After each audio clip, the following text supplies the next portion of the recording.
My name is William, and this is the story of how I lost everything I thought was solid and discovered what truly mattered in the process. I was 34 years old when I signed the contract. 12 months working as an engineer on an infrastructure project in Southeast Asia. The money was exceptional, more than I could make in 3 years back home. It was the kind of opportunity that changes a family's trajectory. College funds, a new house, security for the future. My wife, Sabina, was 29. We'd been married for 8 years, and our daughter, Emma, had just turned 6. When I showed Sabina the contract, I watched her face carefully. This wasn't a decision I could make alone. "It's a year," I said quietly, sitting across from her at our kitchen table. "A full year, Sabina. I'd come home maybe twice, Christmas, and maybe one other time if the project allows it." She reached across the table and took my hand. Her fingers were warm, familiar. "William, this is for all of us. For Emma's future. I'm proud of you for even considering this." "You're sure?" "Because once I sign—" "I'm sure," she said, squeezing my hand. "We'll be fine. We'll talk every day. It's only a year. We can do anything for a year." I wanted to believe her. I needed to believe her. 2 weeks later, I was on a plane, watching my home disappear beneath the clouds. The project site was in a developing industrial zone about 40 miles outside of Kuala Lumpur. We were building a massive water treatment facility, something that would serve nearly 1 million people once completed. The work was demanding, technical, and all-consuming. 12-hour days were normal. 14-hour days were common. But no matter how exhausted I was, I never missed our nightly call. 7 p.m. my time, 9 a.m. hers. I'd sit in my small dormitory room, prop my laptop on the desk, and wait for her face to appear on the screen. "Daddy!" Emma would shout, pressing her face close to the camera, her missing front tooth creating that adorable gap in her smile. "There's my princess. What did you learn in school today?" Sabina would appear behind her, pulling Emma onto her lap. "Tell Daddy about the science project." And Emma would launch into an animated explanation of volcanoes or butterflies, or whatever had captured her imagination that week. I'd watch them both, memorizing every detail. The way Sabina tucked her hair behind her ear. The way Emma's eyes lit up when she was excited. After Emma went to bed, Sabina and I would talk. Really talk. "How are you holding up?" I'd ask. "I'm okay," she'd say, always with that same small smile. "Tired. Emma had a meltdown about homework today. And the washing machine is making that noise again." "Did you call the repair guy?" "Not yet. I'll do it tomorrow." "Don't worry about us, honey. We're doing fine." "I miss you," I'd say. Every single night. "I miss you too," she'd reply. "But you're doing something important. We're all so proud of you." Every call ended the same way. "I love you. I love you too." And then the screen would go dark, and I'd be alone again. I managed to come home twice during that year. The first time was in June, for Emma's 7th birthday. I had 72 hours, barely enough time to adjust to the time zone before I had to leave again. When I walked through the door, Emma shrieked and ran into my arms. Sabina stood in the kitchen doorway, smiling, wiping her hands on a dish towel. "Welcome home, stranger," she said. That weekend was a blur of birthday cake, presents, and trying to cram months of missed moments into 3 short days. I noticed small things. The living room furniture had been rearranged. There were new curtains in the kitchen. Sabina had cut her hair shorter, but these seemed like natural changes. Life doesn't pause just because I'm not there. We made love that first night, desperate and urgent, like we were trying to prove something to each other. Afterward, she fell asleep with her head on my chest, and I stayed awake, listening to her breathe, trying to memorize the weight of her body against mine. On Sunday evening, I had to leave for the airport. Emma cried. Sabina held it together until I was in the car, and then I saw her through the rearview mirror, wiping her eyes as Emma clung to her leg. The second visit was in September, for our anniversary. Another 72 hours. This time felt different somehow. Sabina seemed distracted. Quieter. "Everything okay?" I asked on Saturday morning as we sat in the backyard while Emma played on her swing set. "Of course," Sabina said, but she didn't look at me. She was watching Emma, her coffee cup held in both hands. "Just tired. You know how it is. Maybe we should have hired help, someone to—" "We're fine, William. Really. Stop worrying." But I did worry. Something felt off, like a picture hanging slightly crooked. Not obviously wrong, but not quite right either. Still, I pushed the feeling aside. I was tired. Paranoid from the isolation. Sabina had never given me any reason not to trust her. When I left that Sunday, she kissed me at the door. "Only 3 more months," she said. "We can make it 3 more months." "I love you," I said. "I love you too." The project hit a major milestone in early December. We completed the primary filtration system 2 weeks ahead of schedule. The site supervisor called me into his office. "William, excellent work. We're releasing some of the team early for the holidays. You've earned it. Take 2 weeks. Go home. Be with your family." I felt something leap in my chest. 2 weeks. A real visit, not just a rushed long weekend. And then I had an idea. What if I didn't tell them? What if I just showed up? I imagined Emma's face. I imagined Sabina's surprise. It would be the perfect Christmas gift, the gift of presents, literally. I booked a flight for December 20th, said nothing during our nightly calls, and kept the secret like a child hiding a birthday present. On the flight home, I couldn't stop smiling. I'd bought flowers at the airport, Sabina's favorites, white roses. I'd purchased a small gold necklace with her initials engraved on it. I'd picked up a stuffed unicorn for Emma, the one she'd mentioned weeks ago. The plane touched down at 3 in the afternoon. I took a taxi home, my heart pounding with anticipation. It was just after 5 p.m. when the taxi pulled up to our house. The December sun was already setting, casting long shadows across our front lawn. There were lights on inside, warm, golden, inviting. Home. I paid the driver, grabbed my bags and the flowers, and walked up the familiar path to our front door. I still had my key. I'd carried it with me everywhere, a talisman of home. I unlocked the door quietly. I wanted the surprise to be perfect. The first thing I noticed was the music. Something soft and jazzy, playing from the Bluetooth speaker in the living room. Sabina didn't usually play music like that. The second thing was the wine glasses. 2 of them, on the coffee table. Both half empty, red wine catching the lamplight.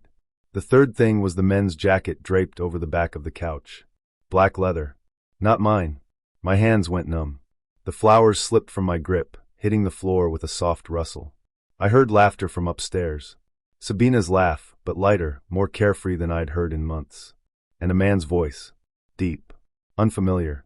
My feet moved without conscious thought. Up the stairs. Down the hallway. To our bedroom. The door was half open. I pushed it wider. Sabina was in our bed. The bed we'd picked out together 7 years ago. The bed where Emma had been conceived. The bed where we'd held each other through nightmares and whispered dreams. She wasn't alone. A man I'd never seen before lay next to her, his arm across her waist. They were tangled in our sheets, their clothes scattered on the floor. For a moment, nobody moved. It was like the world had frozen, giving me time to take in every terrible detail. Then Sabina saw me. Her eyes went wide. Not with fear, with something worse. With the look of a child caught in a lie they know they can't talk their way out of. "William." Her voice was barely a whisper. The man sat up quickly, reaching for his clothes. "Jesus Christ." "Get out," I said. My voice sounded strange to my own ears. Flat. Empty. "William, wait, it's not what you think." That broke through the numbness. I laughed, a harsh, bitter sound. "Really? Then please, Sabina, explain to me what exactly I'm seeing. Because it looks like my wife is in bed with another man." "You were gone," she said, and there were tears now, streaming down her face. "You were gone for so long. I was lonely. I didn't mean for this to happen." "You didn't mean for it to happen." I looked at the man, who was frantically pulling on his pants. "Who are you?" I'm sorry, man, I didn't know she was married." "Get out." He didn't need to be told twice. He grabbed the rest of his clothes and ran past me down the stairs. I heard the front door slam. Sabina was pulling on a robe, her hands shaking. "William, please let me explain." "Explain what?" "That you were lonely?" "I was building our future, Sabina. I was 12,000 miles away, working 14-hour days, so that Emma could go to college, so that you could have everything you wanted. And you were here, fucking strangers in our bed? It's not like that. Then what is it like? Tell me. Make me understand." She sat on the edge of the bed, our bed, and buried her face in her hands. "You left. You chose the job over us. I chose the job for us. Everything I did was for this family. You were gone, William. Do you know what that was like? Coming home to an empty house every day?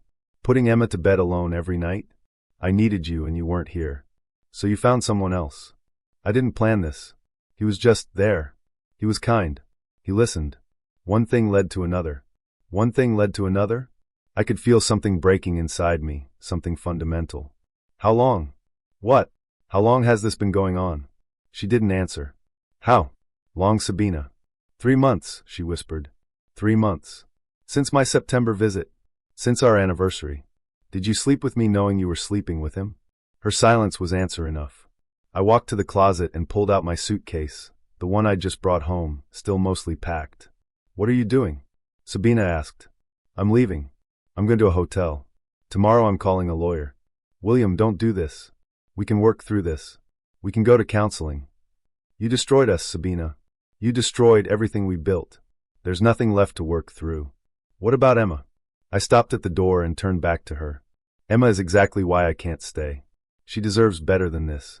She deserves better than parents who lie and cheat and break promises. You're going to take her from me? No. You did that yourself.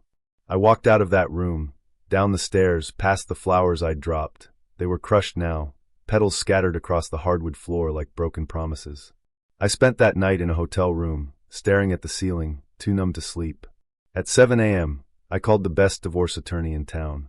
By 9 a.m., I was sitting in her office, telling the whole story. Do you have evidence of the affair? She asked. I saw it with my own eyes.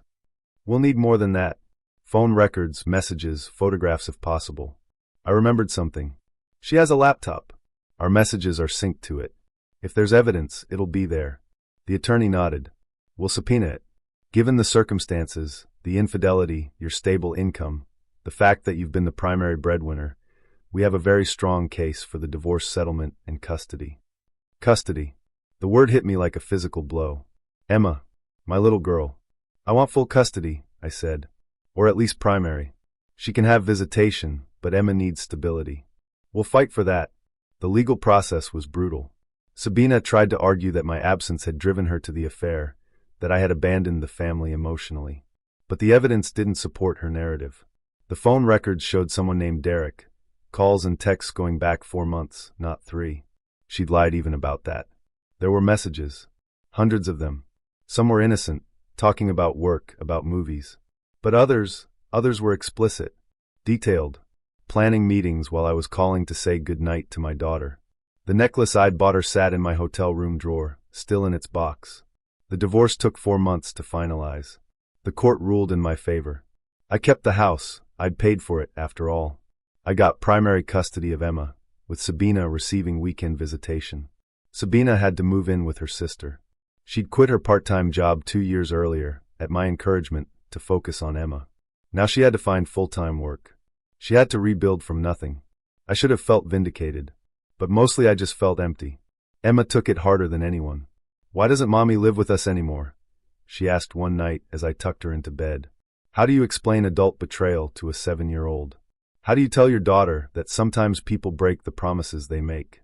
Mommy and Daddy weren't happy together anymore, I said carefully. But that doesn't mean we don't both love you very, very much. Did I do something wrong? No, sweetheart. Never. This has nothing to do with you. You are perfect and you are loved. Always. She cried herself to sleep that night. I sat in the hallway outside her room, listening to her sob, feeling like the worst father in the world. But slowly, painfully slowly, we found our rhythm. I took a local job, one that paid less but kept me home every night. Emma and I established routines. Monday was pizza night. Wednesday was library night. Friday was movie night. On weekends when Sabina had her, I'd catch up on work or sometimes just sit in the quiet house and remember what used to be. I threw myself into being the best father I could be. I learned to braid hair, badly at first, but I improved. I joined the PDA. I coached Emma's soccer team, even though I'd never played soccer in my life. I dated a few times. Well-meaning friends set me up with divorced colleagues or single sisters. But my heart wasn't in it. How do you trust someone again after that? How do you sleep next to someone and not wonder if they're thinking of someone else? I stopped dating. I focused on Emma, on work, on rebuilding a life that looked nothing like the one I'd imagined. I'd learned that love isn't just romantic gestures and grand promises. It's showing up every day. It's braiding hair and checking homework and being present for the moments that matter. I'd learned that strength isn't about never breaking. It's about how you rebuild after you've been shattered. That night, after Emma went to bed, I went to my desk drawer and pulled out the necklace I'd bought Sabina 5 years earlier. The one with her initials. I'd kept it all this time, not sure why. I looked at it for a long moment, then dropped it in the trash. Some gifts are never meant to be given. Some promises are never meant to be kept. But some things, like the love between a father and daughter, like the quiet strength you discover when everything else is gone, those things endure. I had been looking for happiness in the wrong places. I'd thought it was in the promises people made, in the dreams we built together, in the stability of forever. But happiness isn't a destination. It's not something you find or lose. It's what you build from the pieces that remain after everything else falls apart. It's braiding hair and coaching soccer and showing up every single day, even when you're broken inside. It's learning that some love stories don't end with happily ever after. They end with I survived, and I'm stronger for it. I came home with flowers to surprise my wife. She gave me betrayal. But from the ashes of that destroyed marriage, I grew something better. A relationship with my daughter built on truth, not pretty lies. A life built on presence, not promises. A heart that, though scarred, still knows how to love. I bloom alone now, but I bloom nonetheless. And that is enough. Thank you for watching the video to the end. YouTube may no longer suggest my channel to you, so subscribe to it to receive new interesting stories. You will also help the channel grow and improve the quality of its content. A playlist with other interesting stories that you can listen to is now displayed on the screen. You can also write in the comments what stories you would like to see on the channel.